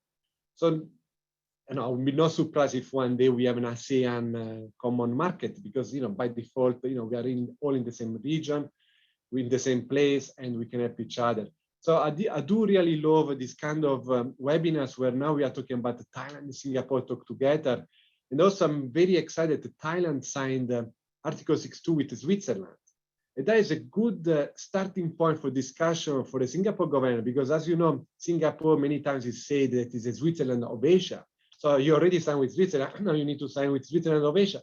So we really need to work together on this, because supply and demand we need to do together, and we should break boundaries between countries. Of course, there is Article 6.2 to be dealt with, but we can do it. Thank you so much, and I'm very happy to answer any question. That was my last slide. Yes, thank you. Thanks, Antonio. Now we'll be moving on to a session of Q&A. I think we're almost close to, we just have a few more minutes left till the end, so we might have to make it quick. I'll just post 2 questions for each of you. So we'll start with maybe Antonio. We've received a question on what are some of the drivers for companies to account and report their carbon emissions accurately, especially in markets where emissions may not yet be regulated, and what are some of the considerations that companies might have? I think this question possibly points towards the macro environment that we are in. What is driving businesses towards this? Maybe you could paint that picture for us, maybe from Keppel's point of view. What are the drivers that corporates are facing when it comes to decarbonization? Yeah, I would answer generic. It's not just Keppel, it's everyone. So nowadays the market is changing. The client perception of your product value has changed. So people may prefer to pay a premium for a product they feel is greener or is more sustainable than really the cost of production. So, if you have a company that is thinking to do this because I have the government tells me I need to report this A, B, and C, then I think you're already on the wrong path. I think your business may be not too sustainable, because that is not what your clients or your buyer is thinking about you. They will look at what you have been doing it There is all this saying of bad public perception. For example, if you have done anything for the nature, they feel, oh, okay, you are saying you are sustainable, you are not doing much or enough for the nature. I'm not buying anymore from you. So now you are really need to look at the business in a different way. It's not just okay, it costs me X money to produce this product, sell X margin. No, because you could have a premium because just people feel you are doing the right things, you are a great company, or maybe people will never buy your product, even if you are the cheapest, because they feel you are not doing the right thing. So I think try to move away by a must report, but look at your business and say, oh, how I can make sure I add value and I'm sustainable when I add value. Thanks, Antonio. Now just wanted to ask a question to Mark. We've gotten a question about how voluntary carbon markets are generally rather opaque, and the data for many of these transactions, which may happen over the counter, are not captured. As a platform or an exchange operator, why is it important to have this visibility? And how does a platform like Climate Impact X provide that visibility and also benefit all the stakeholders in the ecosystem and enable a more collaborative environment? Thanks, Nicole. Very, very good question. And I think it deals a lot with the evolution of this product in general. It is a common theme we hear across the market. So a part of our value proposition in coming and bringing a secondary trading capability or platform to market is price discovery. It is a trading session, a high liquidity trading session with deep volume, thereby being able to set a daily price. What we plan to do and be transparent around is the mechanics of setting the price and the bids and offers that were taken into account in setting the price. Once you can actually put strength behind a daily price, you can move into indexing. Then you can move into benchmarking and ultimately futures as well. Currently, the market is dominated by bilateral OTC transactions. And I think this is largely driven also by buyer demand and what are the buyers shopping around for and looking for.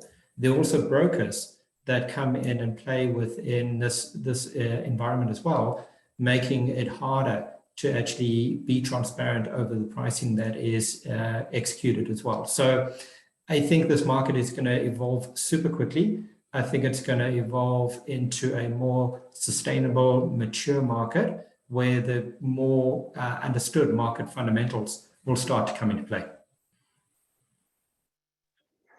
Thanks, Mark. Now, moving back to Antonio, I think one of the questions that has come in was on carbon projects that sell their carbon credits on exchanges. I think the question was about how might the generation and sale of carbon credits factor into a project's bankability? Good question. So I guess this question comes from someone that is interested to learn how to move on carbon credits generation projects. Well, first of all, each project is different. But what they have in common is if you look at the carbon credit type of business, and let's take an example, nature-based solution, or it could be tech-based solution. What happens is very much a business that needs a lot of capital upfront. So for sure, you need the capital to start the project. And that capital usually comes, some of the projects today you have in the market came from donors. Someone to just give you money, they don't want anything back, just do because it's good to do it. Some comes from people that are invested into the project in different way. It could be financial investor, it could be an off-taker. But those people, what will be doing it is they provide the capital to start a project. Then they will be willing to wait to 3, 5, 6 years, because that is a timeline that it takes before you can sell your carbon credits. And by being there, providing the capital at the beginning, they will secure an amount of carbon credits for their purposes that they could resell or they could offset for their, let's say, business. Then there is a project developer, then there is the local community, then there is the government. And these stakeholders will have a portion of the carbon credits that has been generated by the project.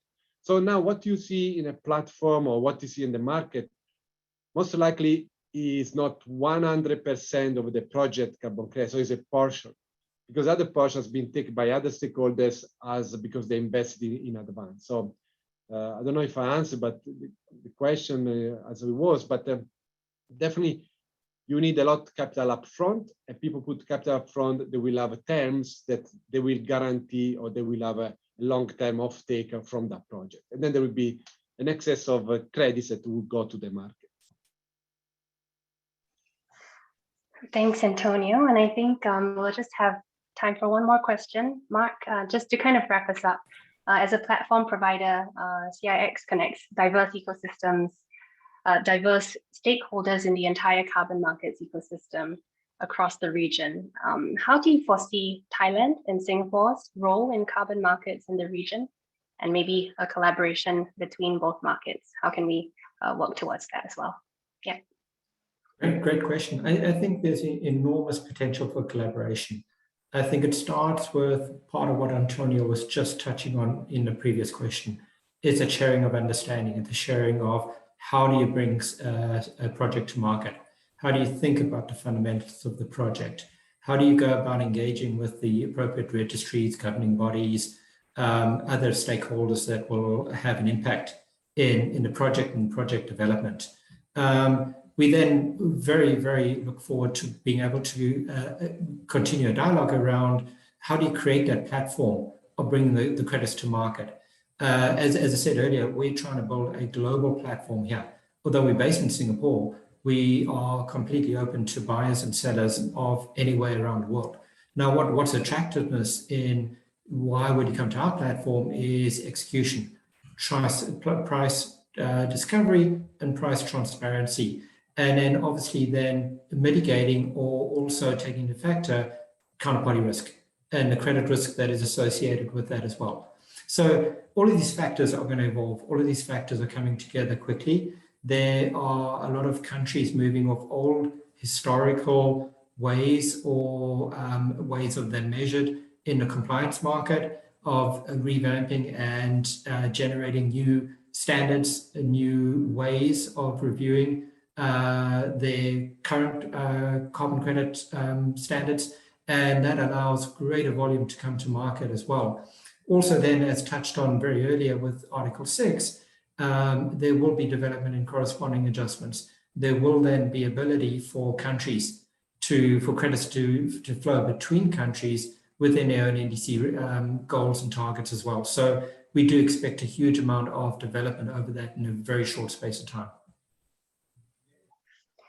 Thank you, Mark. And I think that's all the time we have for questions today. And I really appreciate that, you know, the way that we're talking about it is really sort of paving the way for more collaboration moving forward amongst all the participants here as well. We didn't manage to get to all of your questions, and we'd like to continue the conversation with you after this.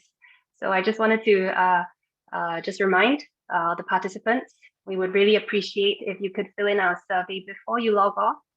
Over there, you can let us know any questions that we missed, and if you'd like for us to share with you the presentation materials as well, please fill in the survey and we'll be sure to get in touch. Before we go, I would also like to take the opportunity to say a big thank you to Carbon Markets Club, the team at Bangchak, for organizing this session with us at Enterprise Singapore. I would also like to thank all the speakers, Mr. Chu Huyong, Kun Gloiter, Derek, Chris, Mark, and Antonio. Thank you so much for giving us your time and sharing your insights today. I've learned so much. And lastly, thank you to all participants for joining us, actively participating in the Q&A, and we hope you found this session useful, and we look forward to staying in touch and opening up more conversation between Thai and Singapore businesses. We'll leave this slide on for a little bit longer just to keep the QR code for our survey on screen. But it's a wrap. So have a good rest of the day, and thank you so much for joining us. Bye-bye. Thank you very much. Just a few words, final words from Carbon Markets Club. Thank you very much, Enterprise Singapore and all the speakers. And I think this is just the beginning of the cooperation between the two parties or the two countries. And we could have a regular webinars. It's much easy these days to connect online, and I think we can have regular updates, if not once a year, perhaps like once every 2 quarters or something like that. So thank you all once again, and I look forward to more collaboration in the future. Thank you. สวัสดีค่ะ Thank you, Kun Goita. Sawadee ka. Thank you.